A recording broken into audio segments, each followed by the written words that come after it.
guess this is going to be the time more relevant than ever, so I might as well just talk about it now.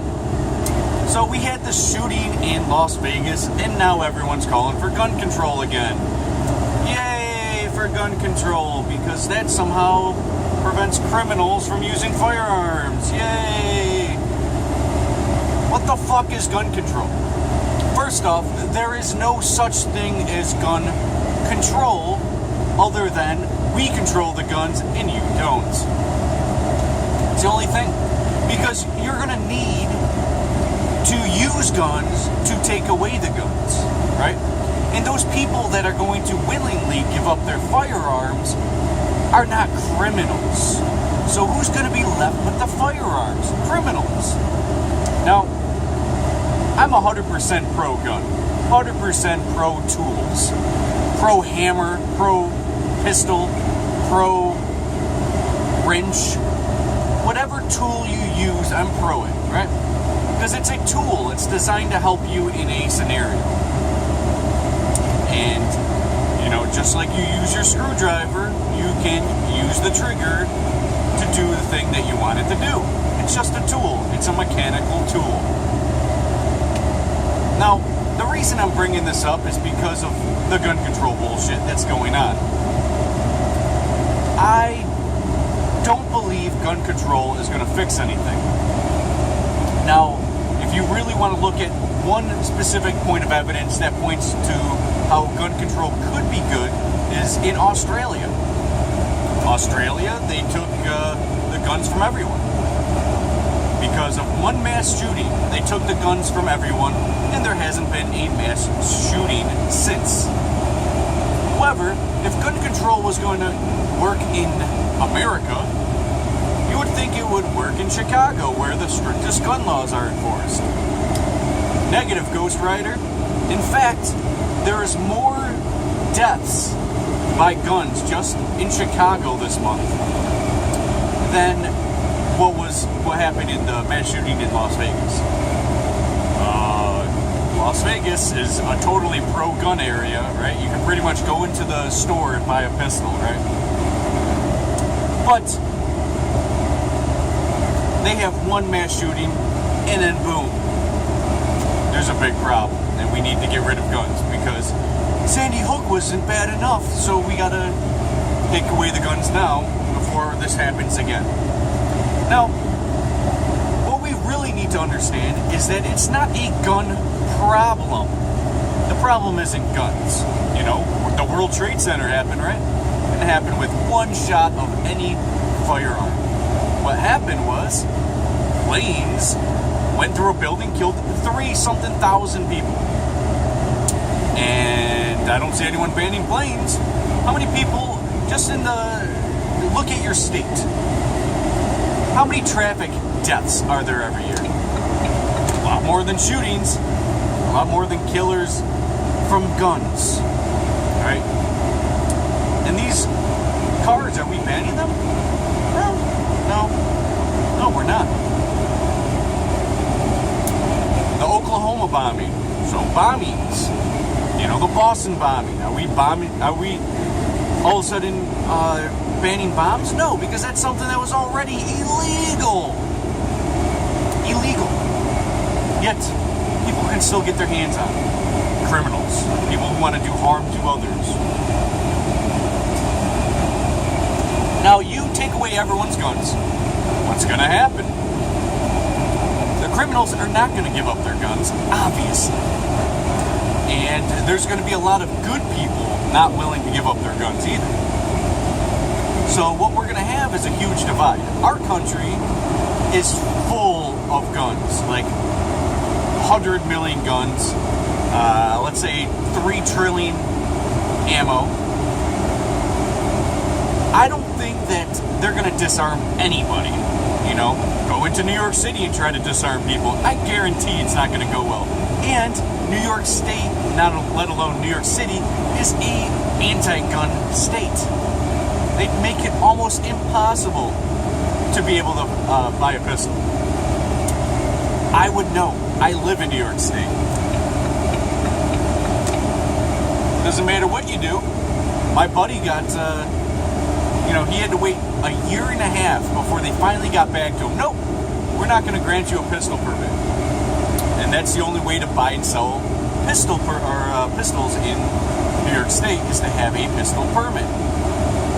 And they are not giving them out like candy. They are giving them out like the most difficult things on the planet. My buddy, no felonies, no violent charges, no misdemeanors, never even done anything wrong in his life, never been in jail, never, I'm gonna guess, never even got a speeding ticket. And all of a sudden, they can deny him, somebody who's never did anything wrong in his life, deny him the right to own a firearm, a pistol. You can't even buy ammo for pistols in New York. So it's really rough. And you think New York City is going to be lower on crime? How about my city? I live in Rochester, New York. Like number 2 per capita in like the whole United States, outside of like Chicago. In murder rate per capita.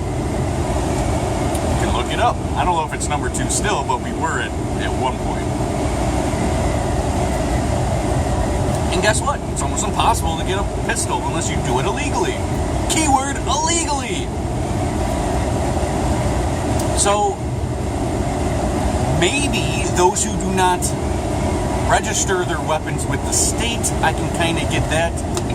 But at the same time, once you do something like a mass shooting, what do you fucking care if it was legal or not? Because you're probably going to get killed in the process or go to prison no matter what. Right? So it doesn't matter if it was legal or illegal. What you did was going to be illegal and kill mass people. Right? So if you're deciding to kill mass people, you don't give a fuck if it was legal or not. So understand that more gun laws is not going to change the outcome here. It isn't. And in Chicago, where the heaviest gun laws are in place, New York City, it's almost impossible to legally purchase a firearm, so it's all illegal. The firearms out there are illegal. Is it stopping murders? No. Is it more difficult for a law-abiding citizen to acquire a means to defend themselves? Yes. That's the issue here. Get rid of all the good people, all the law-abiding citizens. You deny them the right to protect themselves and their family. Well, these criminals are going to run amok, and you can see this in Chirac, aka Chicago. So, the argument here is pretty simple that I'm trying to instill in you. More gun laws, shit, even trying to take away everyone's guns is probably the worst idea on the planet. Now, what you could do, and no law-abiding citizen is going to probably fight back, is disband the fucking criminals. Disarm, rather, not disband. Disarm the criminals. I know that's the hard part, but that's what you got to do, right? And this isn't going to stop criminals from emerging in the future either. You're always going to have problems with guns. And if you deny people the right to defend themselves, which Ronald Reagan said it was the great equalizer, these criminals are just going to run amok. You know, you're not going to be able to regulate everything. You're not. Even if you have any special thing where law-abiding citizens can use their fingerprint to fire the trigger, which they have those kind of technologies out there. It's still not going to be good because you're not going to be able to find all the ones out there that are not tracked, right? So if they put tracking devices on all firearms, well, what are they going to do when somebody goes to their local mall and shoots it up? Are you going to react in that 5-minute car ride from his house to the fucking mall that fast? I don't think so. He's already going to be fucking shooting up this fucking place. There's nothing you can do. And if you try to disband everyone, or disarm everyone, I keep saying disband. If you're trying to disarm everybody, what's going to happen? People are going to fight back. Come on, common sense here. I'm not giving up my firearm, straight up. I'm fighting to the death for him. And it's not because of a fun little feeling I get out of it. It's because this is my ability to defend myself. Straight up. And I don't give a fuck if it's criminals, whether that's the mafia government, whether that's the guy next door that's been eyeing my TV. I gotta protect my possessions, my stuff. Straight up. And I couldn't imagine living in a world where criminals all had the guns and police officers can be even more corrupt. I can't live in that world and bring up my children. I couldn't. Where crazy people have firearms and I can't protect myself. So I'm a sitting duck. I seen a sign once. It was on the internet. It wasn't in real life. I mean, it was in real life. I didn't see it in real life. But it was on the internet. And it was a guy who posted a sign in front of his yard that said something about anti-Second Amendment stuff. And you should turn in your guns or something like that. And then the next door neighbor's pro-gun. And he says, well, I have firearms, so if anyone's getting robbed in this neighborhood, it's you. The one, obviously, that's promoting that they're not going to be able to defend themselves. So, these gun-free zones, you got to talk about them, right? Because that's where the shit happens. You want to go to a concert? Gun-free zone. You want to go on an airplane? Gun-free zone. You want to go anywhere where there's a gun-free zone? Well, somebody's going to go there with a gun, and everyone's going to be sitting ducks. Look at the Orlando nightclub shooting. Come on. No one had a fucking pistol or anything to defend themselves there. Alright? So what happens? Sitting fucking ducks. You want that shit? I couldn't imagine even going to a bar these days without feeling vulnerable. I couldn't imagine going to the mall and not feeling vulnerable. I think everyone should have a right to defend themselves. Not like the Wild Wild West where everyone just, oh, you pissed me off, I'm going to take out my firearm and shoot you. No, because that's not even how the Wild West was back then. That's how it's portrayed today because of all the libtards in Hollywood. But it was never really like that. Come on. If it was really that fucking... which it wasn't. I think even criminals should be able to own firearms. I think everyone should be able to own a firearm. I don't think that people should be taking psychoactive substances in owning firearms. I don't think people should be at a bar getting hammered with firearms. I don't think anybody should be in an altered state of consciousness and have access to a firearm.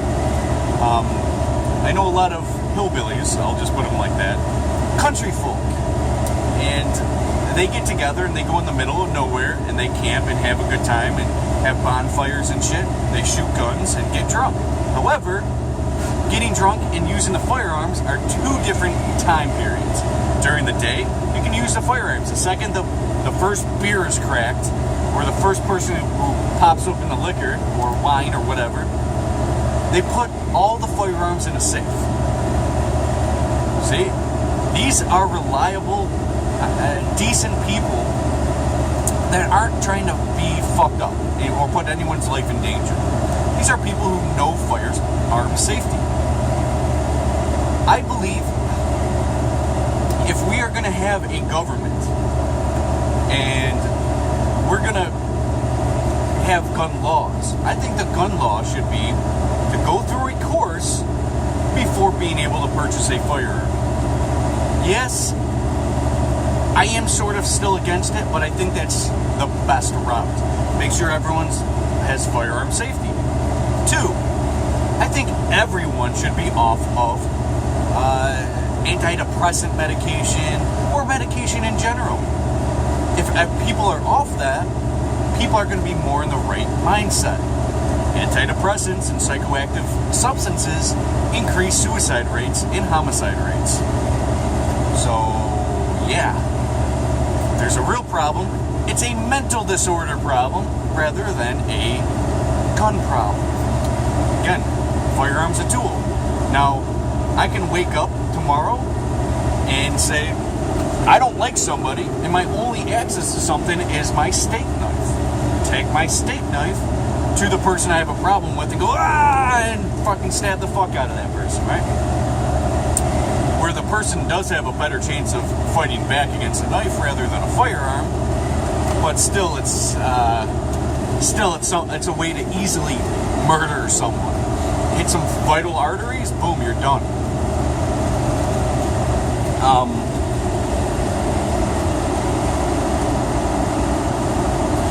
You know, if you're a woman, let's say, and you have a husband, and you're so sick of your husband, and you wanted to kill him for whatever reason. These weirdos are out there. They're usually on drugs or alcohol or whatever, but they're out there, and they want to kill their husband. They can do so easily without a gun. Right? And that's your loved one right there.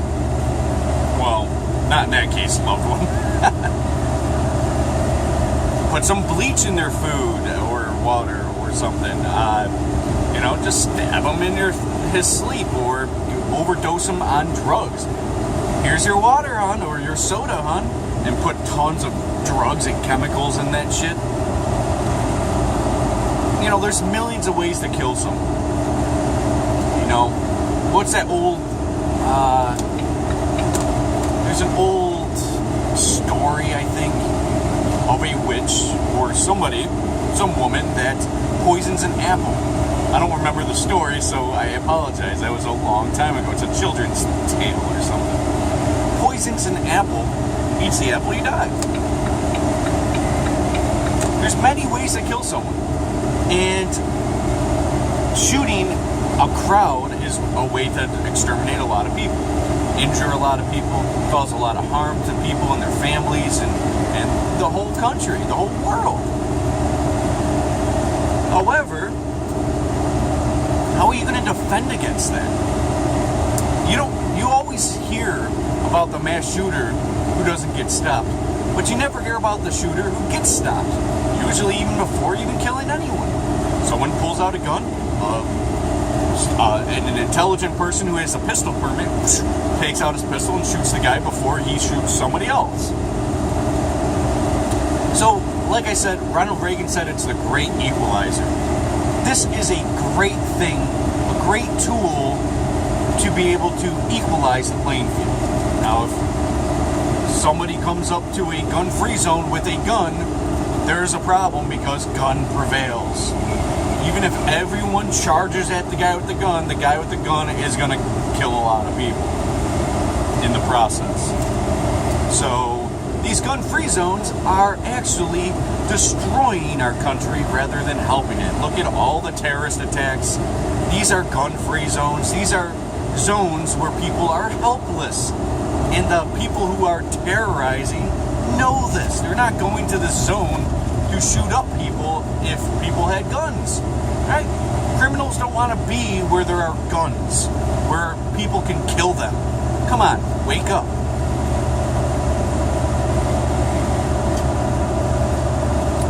They go to places where they think that no one has guns.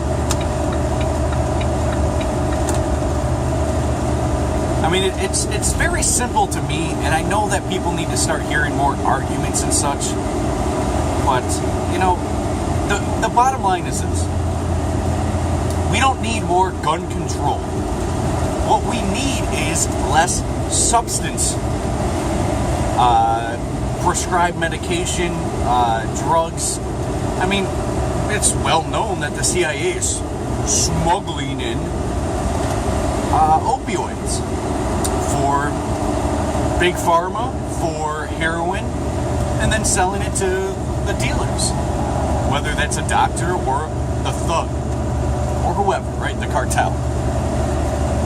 It's well known, it's well documented, it's obvious at this point. This war on drugs brought in drugs, and everyone thinks that drugs are helping. Oh, I have a pain in my back. Gotta take some Oxycontin, which is synthetic heroin. Oh, yeah, that makes sense. Antidepressants make people more depressed. See, medications have never helped anybody ever. Ever. People are dumb enough to think antibiotics help you when you have a virus. And it doesn't. It doesn't do shit to a virus. In fact, that weakens your immune system. I mean, people are just so dumbed down.